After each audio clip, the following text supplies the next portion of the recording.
జీవితంలో ఎవరి వలన కానిది నా యేసు వలన జరిగింది అని విశ్వసించి నేను యేసయ్య చెంతకు వచ్చాను. చచ్చిపోవలసిన నన్ను మందులు బ్రతికించలేదు, ఎవ్వరూ బ్రతికించలేదు. ముక్కులంట రక్తం కారిపోతుంటే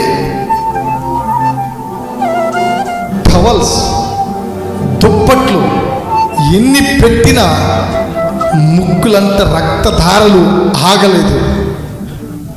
అటువంటి సమయంలో వీడి పని అయిపోయింది, వీడు చచ్చిపోతాడు, వీడింకా భూమి మీద ఉండడు.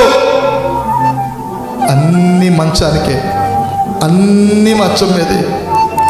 ప్రియులారా, ఎందుకు ఈ మాట చెబుతున్నానంటే ఆ స్థితిలో ప్రభువు నన్ను పిలిచాడు. ఆ స్థితిలో ప్రభువు నన్ను పిలిచాడు. మొదటిగా చనిపోవలసిన నన్ను వైద్యులు బ్రతికించలేకపోయారు, మందులు బ్రతికించలేకపోయాయి, మాంత్రికులు బ్రతికించలేకపోయారు, ఎవరు బ్రతికించలేకపోయారు. నా చుట్టూ ఉన్న స్నేహితులు, బంధువులు, తల్లిదండ్రులు ఎవరు బ్రతికించలేకపోయారు. నన్ను రక్తదారు నడవలేకపోతున్నాను, కూర్చోలేకపోతున్నాను, మంచం మీద అన్ని అనుభవిస్తున్నాను. ఇంచుమించుగా 3 నెలల పాటు మరణంతో పోరాడుతూ చనిపోతున్నాను. అయితే ప్రియులారా, ఒకనాటి ఒక దినాన యేసు ప్రభు నాకు ప్రత్యక్షమై దారాలు ప్రవహిస్తూ ఉన్నాయి, ముక్కల రక్తపు దారాలు ప్రవహిస్తూ ఉన్నాయి. గొళ్ళు మరి ఏడుస్తూ ఉన్నా. నా తల్లి ఏడుస్తూ ఉంది, నా తండ్రి ఏడుస్తున్నాడు. ఇంక వీడి పని అయిపోయింది, ఇంక ఒక కొడుకు వీడు చనిపోతాడే, వీడికి ఉండడు అని ఏడుస్తూ ఉన్నా. ప్రియులారా, ఏడుస్తూ ఉంటే చివరిగా నాకు చెప్పారు, ఒకసారి యేసు ప్రభు దగ్గరికి వెళ్దామయ్యా, యేసు ప్రభు దగ్గరికి వెళ్తే ఆయన స్వస్థపరుస్తాడేమో. ఎన్నో ప్రయత్నాలు చేశాం కదా, ఎక్కడెక్కడికో తిరిగావు కదా. ఎందుకంటే నేను వాళ్ళ మాట వినేవాడిని కాదు, ప్రియులారా. వాళ్ళ మాట అంటే అసహించుకునేవాడిని, యేసు ప్రభు అంటే ఇష్టపడేవాడిని కాదు, అవమానించేవాడిని.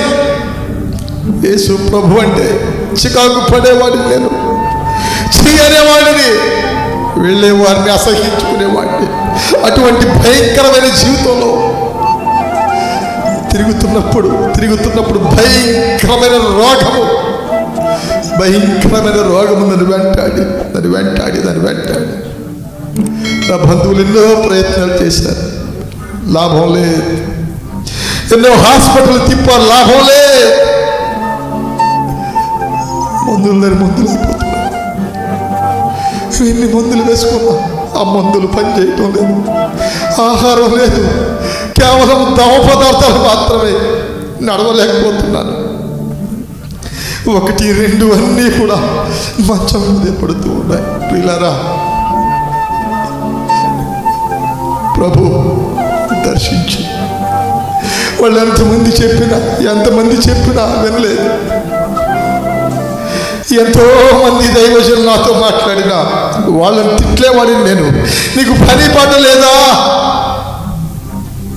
వచ్చిన పని చూసుకుని వెళ్ళిపోవాలి. ఎందుకు చెబుతున్నానంటే ప్రియులారా, నన్ను మొదట జ్ఞాపకం చేసిన దేవుడు అంటున్నాడు, నీవు ఏ స్థితిలో నుండి వచ్చావో దాన్ని జ్ఞాపకం తెచ్చుకో. ఏ స్థితిలో నుంచి నీవు వచ్చావో దాన్ని జ్ఞాపకం చేసుకో. నిరుత్సాహపడద్దు, అధైర్యపడద్దు అని ప్రభు నాతో చెప్పాడు ఈ ఉదయం. ఆ మాటను బట్టి మీతో చెబుతున్నాను నా యొక్క మాటలు. ప్రియులారా, అటువంటి గడ్డు పరిస్థితుల్లో, అటువంటి మరణకరమైన పరిస్థితులను తిరుగుతున్నప్పుడు అందరూ కలిసి నా కొరకు ప్రార్థన చేయడానికి మా ఇంటికి వచ్చినప్పుడు వాళ్ళని కూడా అవమానించాను నేను, వాళ్ళని కూడా దూషించాను నేను. పిల్లరా, దూషించి హేళన చేసి భయంకరమైన పరిస్థితులు అనుభవించాను.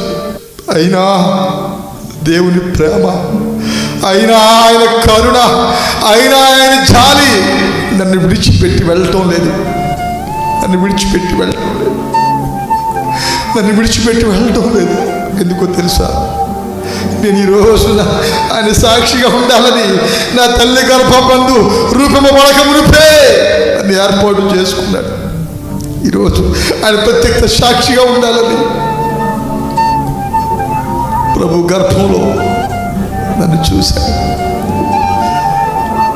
రోజున బిడ్డలందరూ ప్రార్థన చేస్తున్నప్పుడు దైవ స్వరం ఒకటి వినపడింది. నా ప్రియ కుమారుడా, నీవు చావవు, నీవు నాకు ప్రియమైన వాడివి, నీవు నా బిడ్డవబ్బా, నీవు నా కుమారుడివి,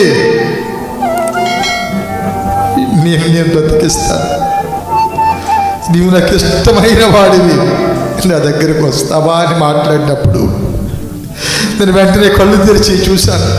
కళ్ళు తెరిచి చూస్తే అక్కడ ఎవరూ మాట్లాడటం లేదు. ఇప్పుడు తెల్లారి మరలా మా అమ్మని అడిగాను నేను, ఏంటి అమ్మాయిలాగా అన్నారంటే, కాదయ్యా నీతో దేవుడు మాట్లాడుతున్నాడు రా, ఒక్కసారి వినవా అంది. అయినా నేను మాట్లాడలేదు, అయినా నేను స్పందించలేదు, అయినా నేను మాట్లాడలేదు, అయినా నేను ఆయన వైపు చూడలేదు. అయినా దేవుని ప్రేమ మాత్రం నన్ను విడిచి వెళ్ళిపోవటం లేదు.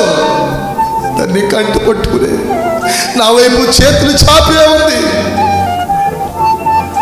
అప్పుడు మరలా ఆ రోజు రాత్రి, శనివారం రాత్రి నన్ను మందిరానికి తీసుకుని వెళ్ళి మరలా మధ్యలో పెట్టుకుని సంఘం అంతా కలిసి ప్రార్థిస్తున్నప్పుడు మరలా అదే స్వరము, నా ప్రియ కుమారుడా, నీవు చావవు, నేను నిన్ను బ్రతికిస్తాను, నువ్వు నాకు ఇష్టమైన వాడివిరా అని ప్రభు మాట్లాడుతున్నప్పుడు అప్పుడు నేను ఒక్కటే అన్నాను, అయ్యా నీవంటే ఏంటో తెలియదు నాకు, నీ మాటలు వింటేనే అసహించుకునేవాడిని, నీవంటేనే దూషించేవాడిని, నీ దగ్గరకు వచ్చేవాడిని హేళన చేసేవాడిని నేను, నీ దగ్గరకు వచ్చేవాడిని హేళన చేసేవాడిని నేను.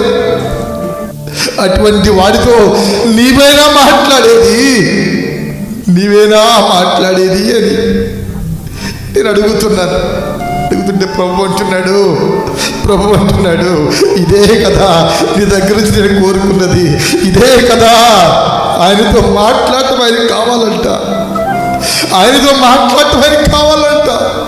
అంటున్నాడు. అన్నాను నేను, ప్రభువా నిజంగా నాతో మాట్లాడేది నీవైతే ఇదిగో చాలా కాలం నుంచి మంచం మీద పడున్నాను నేను, చాలా కాలం నుంచి మంచం మీద పడుండి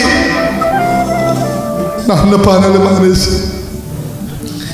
మందులు అయిపోతున్నాయి, ఇవన్నీ వేడి అయిపోతుంది, రక్తదానాలు ఆగటం లేదు, బలహీనత పోవటం లేదు, శక్తిహీనత వెంటాడుతుంది. నిజంగా నాతో మాట్లాడేది నీవైతే గనక నీవు అద్భుతాలు చేస్తావని చాలామంది చెప్తున్నారు, స్వస్థపరుస్తావని చాలామంది చెప్తున్నారు, నువ్వు మాట్లాడతావని అనేక మంది అంటున్నారు. వాళ్ళ మాట ఏనాడు లక్ష్య పెట్టలేదు నేను, వాళ్ళ మాట ఏనాడు వినలేదు నేను.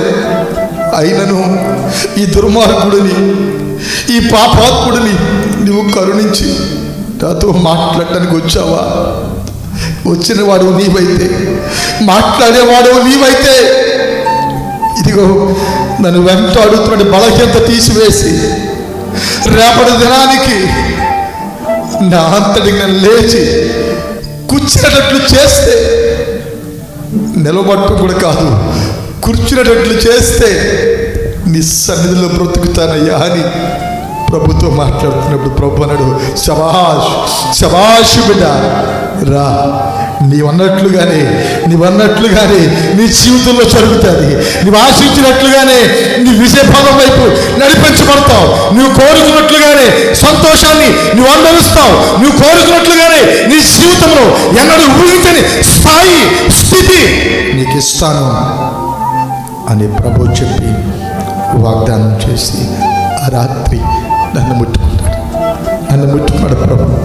నన్ను ముట్టుకుని లేవనెత్తాడు. ఎందుకని మాట చెప్తున్నానంటే, తప్పిపోయిన కుమారుడు ఎంతో ప్రయాసపడి అలసిపోయి సిగ్గుతో తన తండ్రి దగ్గర రావటాన్ని కూడా తన జీవితాన్ని తనే అసహించుకున్నాడు.